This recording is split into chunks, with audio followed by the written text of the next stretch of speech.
This is no optics. This is very clearly a very substantive, powerful strategic partnership, which has been in display all along, not from now alone. The fact that the way they were bantering with each other, walking with each other hand in hand, and the three of them were also talking at one time, conveyed a message, very clear message.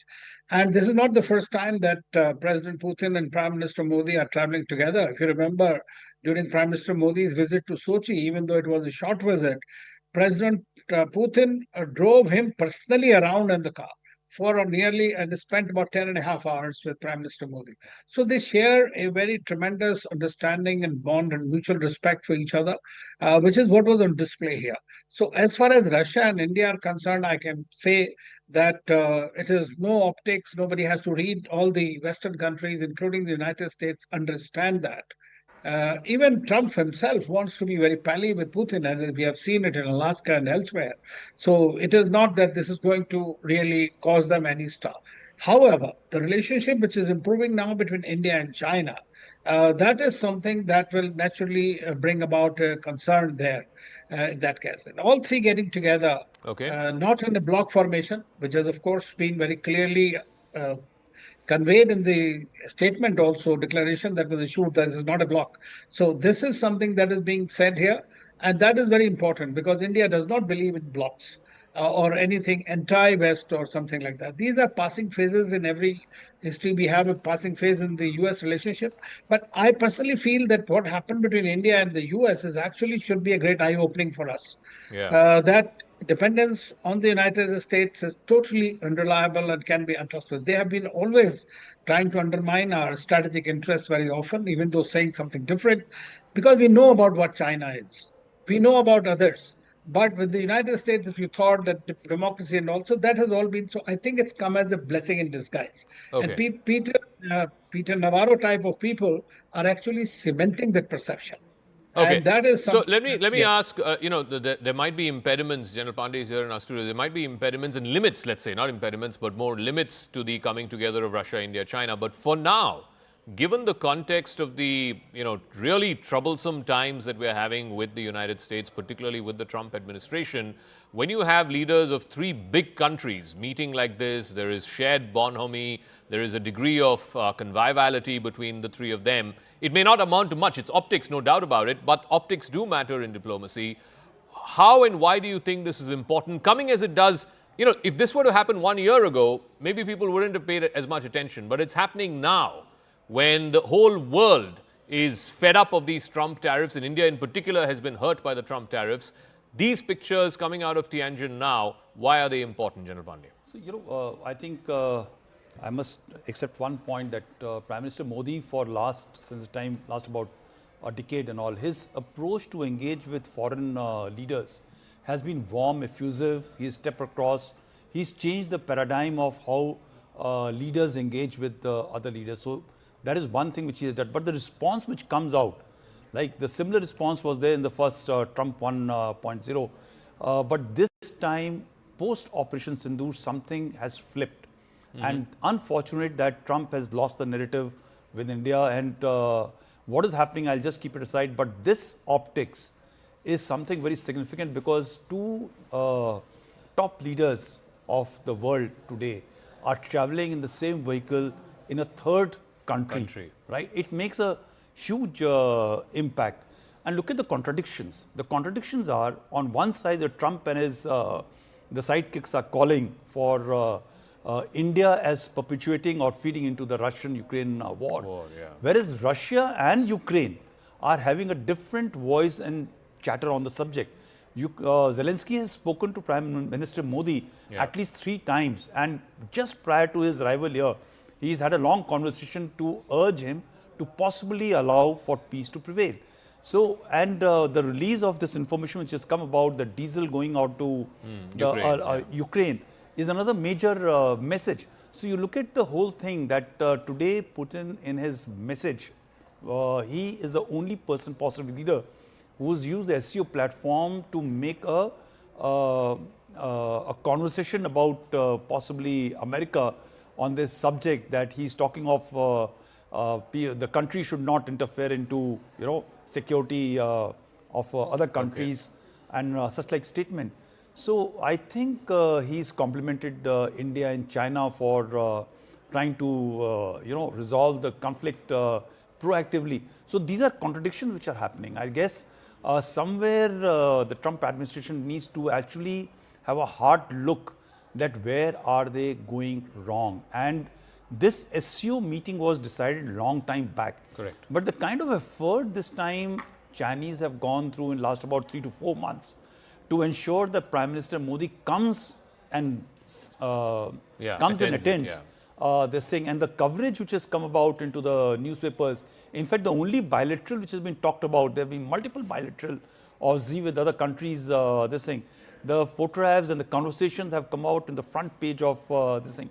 So I think this is one of the rare times where the countries are proactively engaging India to come about. But the sensible posturing which the country has done today is that there are no negative comments, only symbolic messaging which is going out.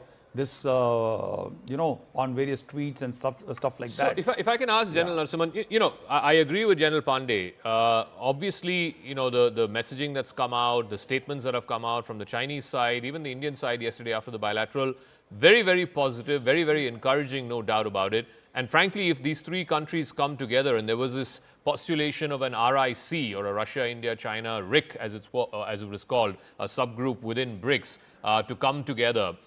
If that were to actually happen, it will be a significant groundbreaking shift in diplomacy. But at the end of the day, General Narasimhan, there are inherent contradictions also, and inherent limits to how far India and China can come together, how far India and Russia can come together.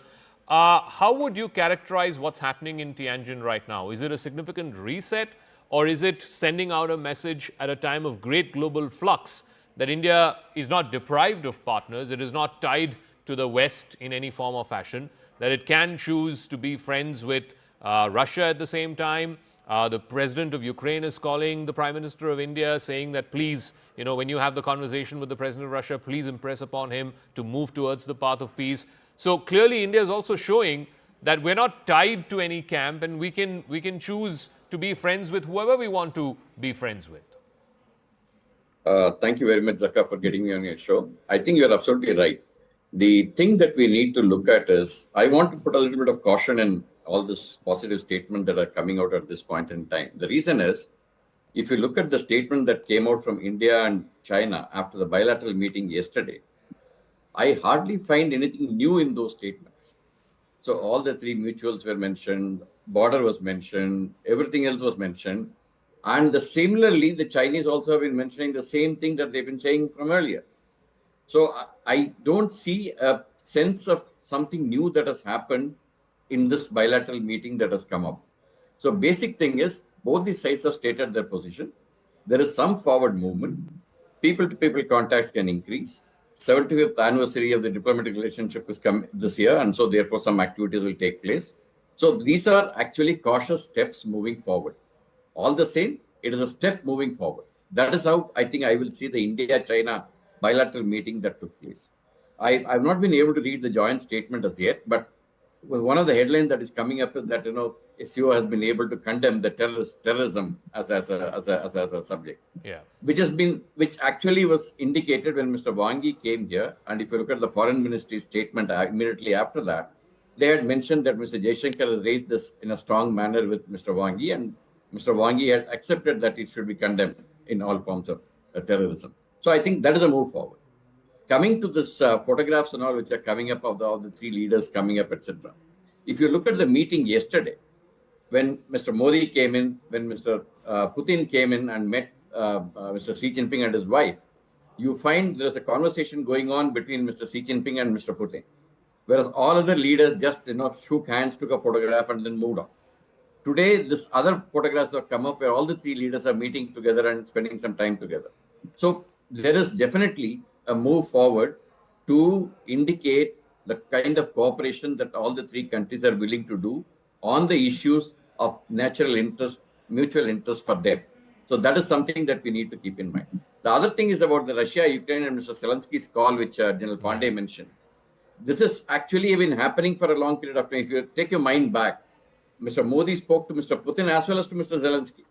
So this is something which has been going on, and India has been maintaining that war is not the way, diplomacy is the way, talks are the way. That I think is the message that is getting pushed by India even in these meetings. I think this is the way I see this entire thing happening. Like there is a message which is going out to US that is definitely there. But the point is, as General Pandey mentioned, this meeting was decided 1 year ago. Mm-hmm. When this meeting will take place, the movement of the relationship between India and China has been going on for the last about 1 year since we signed the agreement in October 24. So these are all actually things in progress. But I think they are coming to some kind of a culmination here, and a move forward can be expected from this. On the RIC, I think we need to have our expectations a little calmer. Basically, because RIC is a loose kind of an organization, it doesn't have a formal structure. So this is something that I think we need to take it with a bit of caution. I think we have been actually in the RIC. There have been, I think, since 2018 or 19, there have been no RIC meetings have been held. Yeah. So there have been efforts to restart this process. So that process we'll have to wait and watch as to how this progresses. No, for China, Ambassador Trigonath, this would be a big coup, because China is very clear in its head about its foreign policy that if there is any great power competition that is going on in the world right now, it is with the United States. It's between China and the United States. They already have Russia sort of in their corner. India, they always considered to be in the American corner. They were very wary about things like Quad, etc. And now, given what India and the US are going through over the last 3-4 months because of the tariffs, the extremely almost hostile statements that are coming out of various aides in the White House, the likes of Besant and Navarro and so on, they would be happy to sort of price out India from the US camp. And even if India is a neutral party, which is not either in the US camp or in the Chinese camp, the Chinese would consider that to be a bit of a coup. Ambassador Trigonath.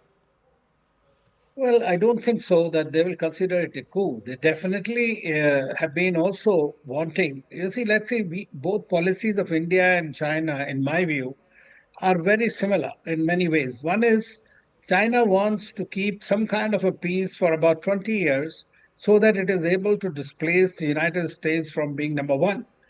And India wants to have these 20 years of peaceful times to become the developed country by 2047. Yeah. So similar policies. So basically, both are attempting to have some kind of a peace and tranquility. The Chinese misadventure has failed and flopped, and therefore they have decided that there's no point continuing on that path of friction. And this is what happened in Kazan eventually. After Kazan, we have seen that the frequency of interactions between the Indian leaders and the Chinese leaders has been quite significant. And there have been step-by-step approaches that have happened. In fact, just a few days ago, before this meeting, we have the WMCC and then the special representatives meeting between NSA.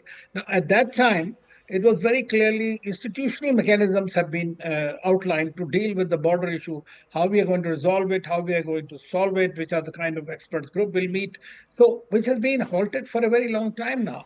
So this is something I believe is definitely a desire. Secondly, both of them understand that Trump is an aberration in the US politics. So it is not that India is going to just jump over with happiness towards China or not. We will have to be very vigilant now. Chinese have shown their teeth. The Americans have shown their teeth.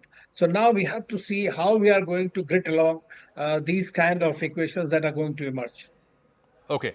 I'm going to take a break. When I come back, I'll come to General Pandey as well as General Narasimhan. We did see some significant statements. For the first time, for example, in yesterday's statement after the bilateral meeting, both sides referred to India and China as partners, not rivals. I thought that was a significant statement. But at the end of the day, as my colleague Rahul Shivshankar was saying a moment ago, the proof of the pudding is in the eating.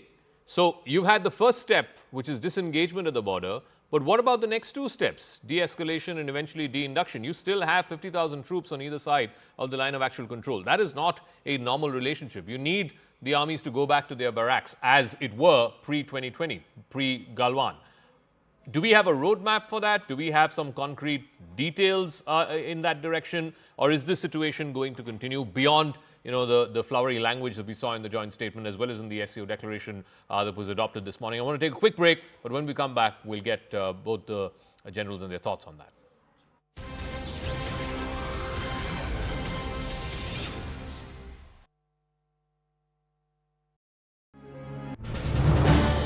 This is News 18 Network.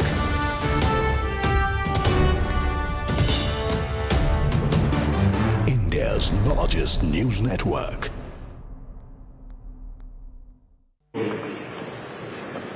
हमारे शानदार स्वागत और आतिथ्य सत्कार के लिए मैं राष्ट्रपति शी का हार्दिक आभार व्यक्त करता हूं।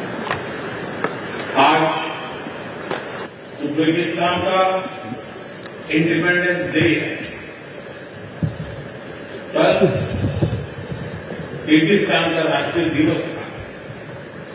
इस अवसर पर मैं दोनों लीडर्स को बधाई और शुभकामनाएं देता हूं। एक्सेलेंसी, पिछले 24 वर्षों में SCO का पूरे यूरेशिया क्षेत्र की एक्सटेंडेड फैमिली को जोड़ने में बहुत महत्वपूर्ण योगदान रहा। भारत ने एक सक्रिय सदस्य के रूप में हमेशा कंस्ट्रक्टिव और सकारात्मक भूमिका निभाई है। SCO को लेकर भारत की सोच और नीति 3 मुख्य स्तंभों पर आधारित है। SCO, S security, C connectivity, O opportunity. पहले स्तंभ S यानी सिक्योरिटी के संदर्भ में मैं कहना चाहता हूं कि सुरक्षा Welcome back. We're still in conversation with our guests on some significant developments coming out of Tianjin, China on the SCO summit. I want to ask General Pandey here, we saw significant statements both yesterday after the bilateral between India and China and today again at the SCO when the declaration has been adopted. But beyond the statements, India and China don't have a normal relationship. We still have troops on either side of the LAC. There were agreements of 93, 96 which were violated by China. What is this new normal that we are moving towards? So please let's draw reference to the engagement between the Americans and Soviet Union and thereafter with Russia. While they kept on fighting for space, controlling the space which was required to be managed for their security considerations, their trade continued to increase. Like Americans, when they are engaging with the Chinese, the trade continues to go along. The Taiwanese have got invested so much in China, so is Japan, so is Philippines. So when you are actually engaged, you need to look at the interest of 1.4 billion people rather than get stuck onto the boundary question. But yes, internal politics drives that you need to keep on harping on resolution of border situation. Similarly, if you are going to stall talks and trade because somebody is giving weapons and support to the Pakistanis who are actually in contest with us, possibly we will be hemmed that we will not be able to sell our defense industrial product to anybody in the world, right? Can India go towards an isolation? It's not possible. So I think what the Prime Minister is trying to do is manage the issue of the border subject. We have gone quite ahead. After 5 years, after nearly 4 years, we are able to carry out disengagement. To say that de-escalation and de-induction will happen immediately is a matter of a debate, because I think we have lost total trust in what Chinese are capable of. Therefore, for us to actually trust them is going to be very difficult immediately. It will take some time to happen. But are we going to stall the trade factor? We need huge number of stuff from the Chinese today, right? You look at the rare earth material, magnets, you require tech, you require infrastructure, you require FDI to be fed into our telecom sector, the tunneling, equipment which is required. There are huge things which have to be required. Otherwise, what will happen is that if we continue to stick to issues at the border itself, right, we will find that we are getting behind the curve, which we are already, right? But herein comes the caution that beyond the photo ops, we have to understand that these are actually people coming together. Can you? But actually how they are going to be rolled out over a period of time is matter of detail, which you'll only see coming out later. But In the next 6 the months, caution remains for India that for us, America continues to be a very, very important strategic partner. We just cannot do away with it. And the Chinese also possibly understand that. Okay, General Pandey, we'll leave it at that. Thank you very much for this extended time that you've given us. I want to get a quick word from General Narasimhan as well on this point. You know, India had been saying, and I think the External Affairs Minister made that clear some time back, that look, we don't have a normal relationship with the Chinese, and we can't have a normal relationship until the border becomes normal. Now, we've started one.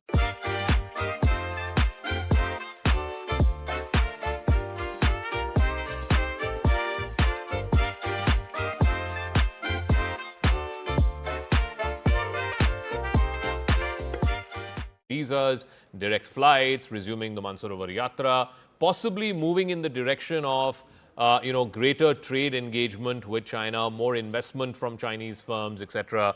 Something that was stopped after Galwan happened.